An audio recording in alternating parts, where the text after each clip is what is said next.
Hello everyone. Back again with film recaps. In this video, I'm going to recap one of the horror films from 2021, titled The Cursed. Before we get to the storyline, I'd like to wish everyone a happy and great day. Without further ado, let's get straight to the storyline. The film opens with a view of French soldiers sheltering inside trenches, amid a heated battle against Germany in 1917.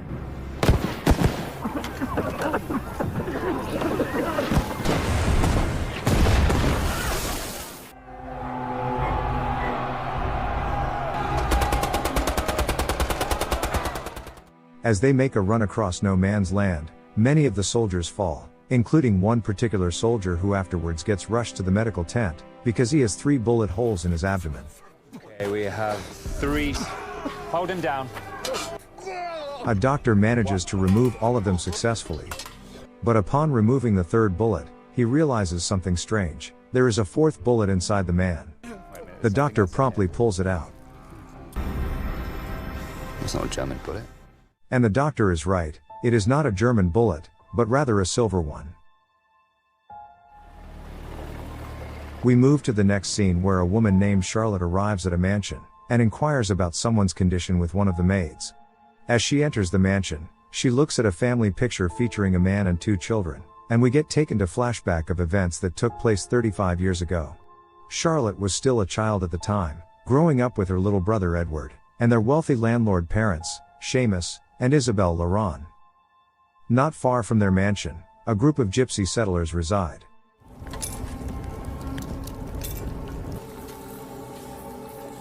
We are then shown a view of someone making a denture filled with silver fangy teeth. A gypsy woman claims that the silver teeth has protected their people for generations. The silver teeth must be super important because the gypsy woman puts it on an altar and prays to it. Back to Charlotte's family. That night the town's elders, including Seamus Laurent, are discussing about getting rid of the gypsies from the land nearby. In fact, the gypsies claim that the land belongs to them, but the town's elders don't seem to want to let go of the land, and have already offered them something. Right that next morning, Seamus Laurent sends his men to attack the gypsy settlement.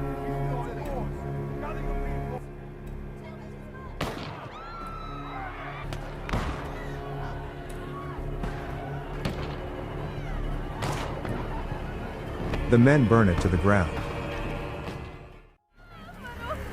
Afterwards, they rejoice and even take a picture alongside the dead bodies. The silver teeth are then brought forth to the raiders' leader, along with the gypsy lady we saw in the last scene. She swears that something bad will befall these raiders for what they've done. This offends the raiders, so he orders his men to bury the gypsy woman along with the silver teeth. They apprehend a man who is either the lady's son, brother or husband, though I'm not sure because the film never explained who's who. The apprehended gypsy man gets his hands and feet gruesomely mutilated. The raiders fill his sleeves with hay and cover his head with a bag. They then display him like a scarecrow. The raiders dig a pit right under the scarecrow, and bury the gypsy woman alive along with the rest of the dead gypsies.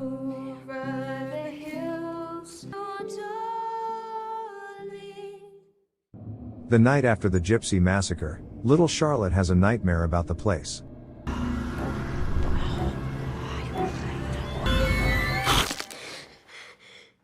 In the next scene, a pathologist named John McBride pulls up his horse at an inn, and enters it.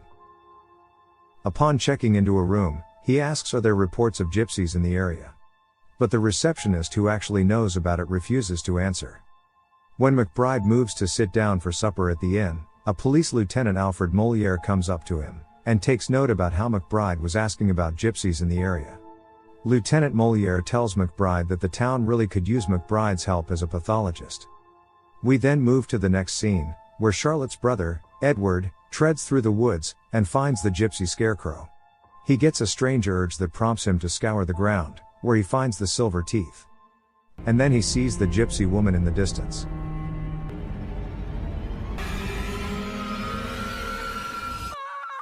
It turns out that Edward had a similar nightmare to the one Charlotte had last night, complete with sleepwalking. On the next day, when the town's children are playing together, a boy named Timmy tells Charlotte, I've seen it. Charlotte, Edward, along with the rest of the children then follow Timmy to a location. Tommy tells them not to tell their father about this, because no one is allowed to enter the area. Here we learn that all of the children have dreamt about the scarecrow and the silver teeth, ever since the night of the massacre. Timmy then suggests that they should dig up the ground, but all the other kids are too scared to do it, so he does it alone. Right when he starts digging, he begins hearing ominous whispers. And as expected, the silver teeth are there.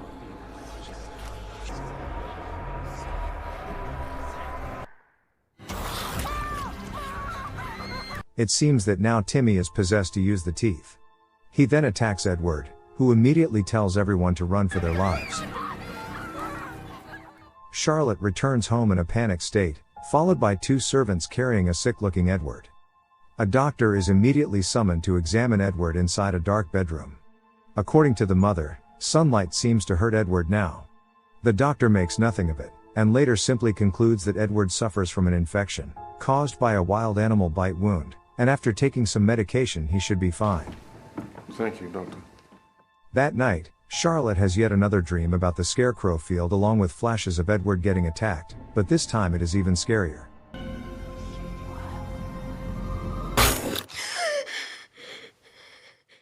Worried for her brother's safety, Charlotte decides to visit Edward's bedroom, but then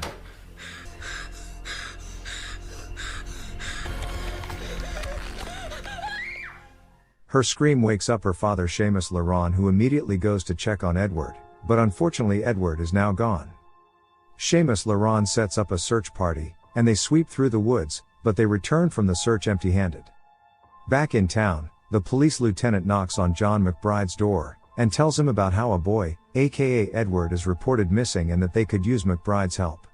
The lieutenant thought McBride might be interested, because this might be connected to a so-called gypsy incident that happened in the area recently.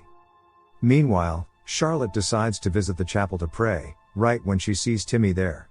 He signals for her to follow him, and the two sneak into the confession booth to talk alone. Timmy claims to not recall anything that happened, and asks Charlotte what's wrong with Edward. You used the teeth to buy Edward. The shaken Timmy then recites a Bible verse about how Judas was paid 30 pieces of silver to betray Jesus, and somehow concludes that the teeth must be made out of the same silver that was used to pay Judas. He's also convinced that they are all going to pay for the mistakes their elders made. We're all going to die. Overwhelmed, Timmy storms away from the chapel, and sees Edward staring at him from the edge of the woods. Edward! Timmy runs after him.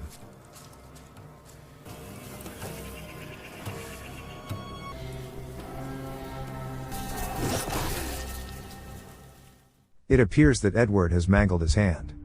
Timmy runs back into the woods and hides inside an abandoned cabin. McBride has now arrived at the Laurent's residence, accompanied by Lieutenant Moliere.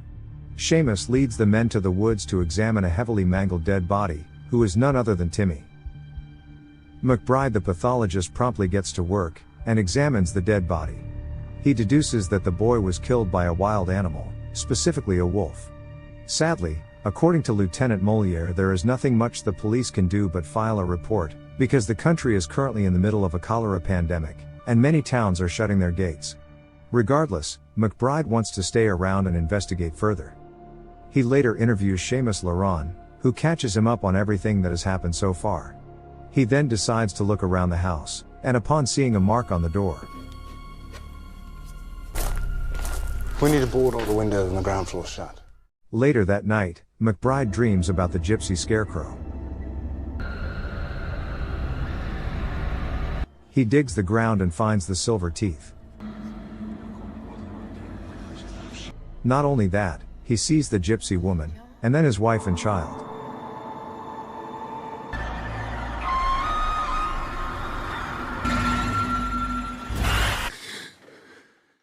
On the next night, instead of sleeping, John McBride decides to scrape dried blood from the mark on the door, and study it. He mixes it with his own blood, and discovers a parasite-like substance surrounding his blood.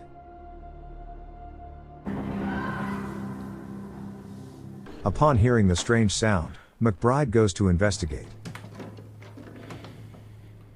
He sees a creature through the gaps of a boarded-up window. Therefore, McBride immediately asks Seamus Laurent to fetch his rifle.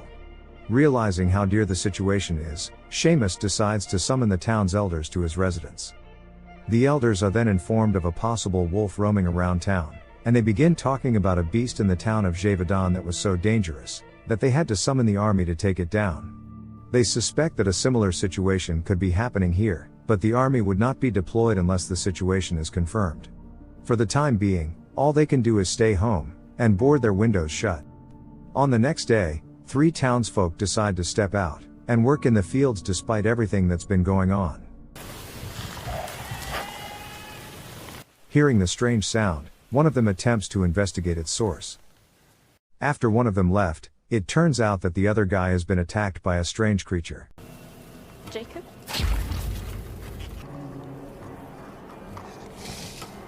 They ended up getting attacked by the so-called wolf.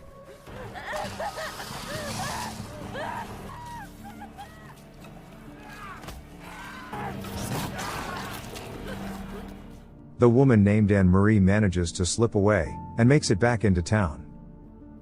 McBride and Seamus Laurent's men are summoned to investigate the scene, and are informed that Anne-Marie lost a lot of blood because she was bitten. Hearing this, McBride rushes into town hoping he could contain Anne, but he is too late. She was just here. Realizing that there are going to be at least 2 werewolves around now, McBride asks Seamus to tell all the townsfolk to evacuate the town, and find shelter in the church immediately. Meanwhile, the bitten Anne-Marie is now treading through the woods. She walks into the river, at which point she begins to transform her form into something.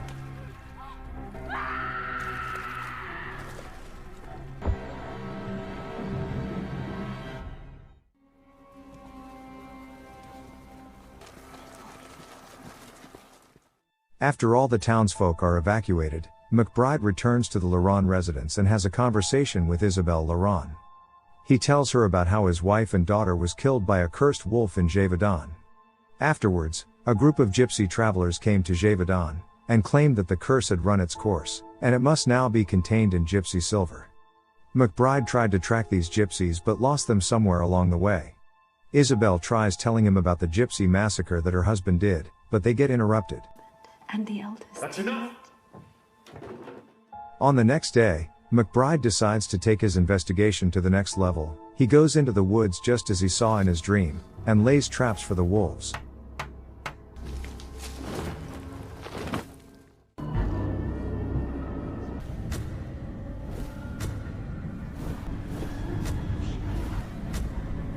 Somewhere along the way, he falls asleep out of exhaustion, and when he wakes up, he sees the strange creature near him.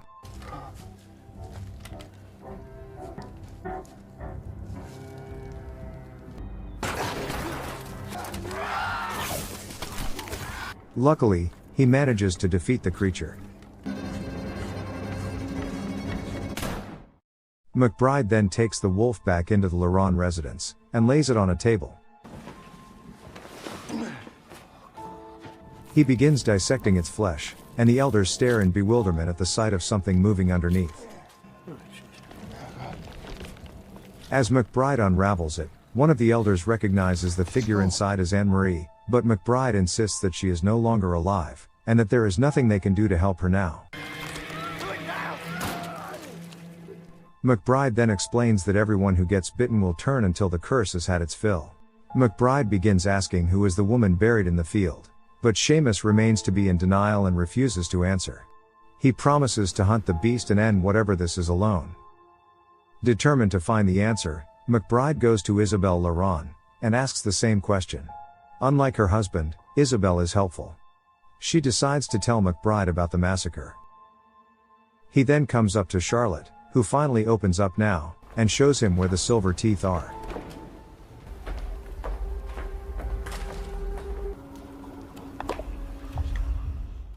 Meanwhile, Seamus Laurent has gathered a hunting party, determined to hunt the werewolf himself in the woods. Little did Seamus knows the werewolf actually roams just outside his home.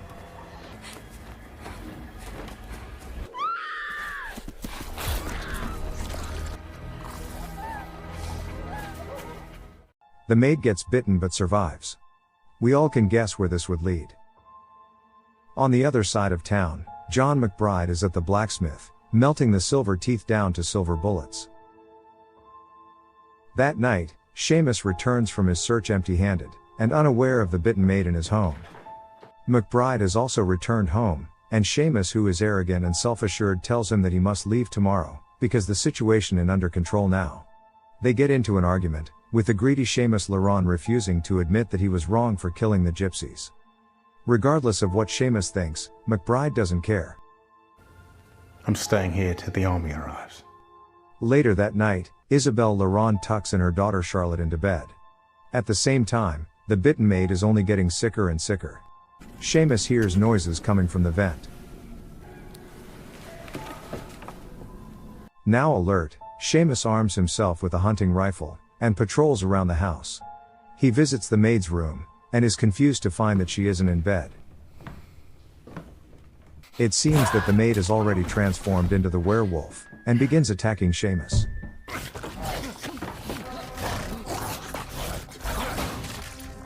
McBride heads upstairs upon hearing the gunshot, only to find the maid's quarter burning. He heads back downstairs, and finds a scared Isabelle. McBride rushes outside to go after Seamus into the cellar. It appears that Seamus has been bitten.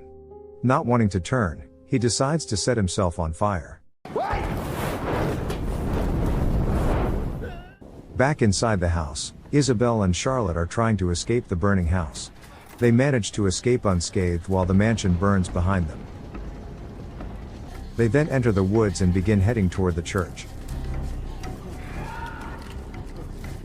Luckily, they made it to the church unscathed. One of the elders then informs McBride that the army is coming tomorrow, so all they have to do is wait. Unfortunately, later that night when everyone is asleep, Isabelle begins hearing strange noises coming from outside. Mother, please come get me! It is Edward, calling for her and asking for her help. Blinded by her love for her son, Isabelle opens the church door. Chaos ensues when the werewolf jumps inside and begins to attack. The townsfolk are panicking left and right, but Isabelle is still adamant on protecting her son. All of a sudden, werewolf Edward lunges at her and attacks her, leaving McBride no choice but to shoot his silver bullet, effectively hitting both infected Isabelle and Edward. With the silver bullet lodged inside, Edward returns to his human form. It is at this point we learn that the soldier in the beginning of the movie is adult Edward, and that he dies in future, right after the bullets are pulled out. In her last moments, Isabelle embraces her son and reminisces the memories she shared with him. She pulls him to her arms, and takes her last breath.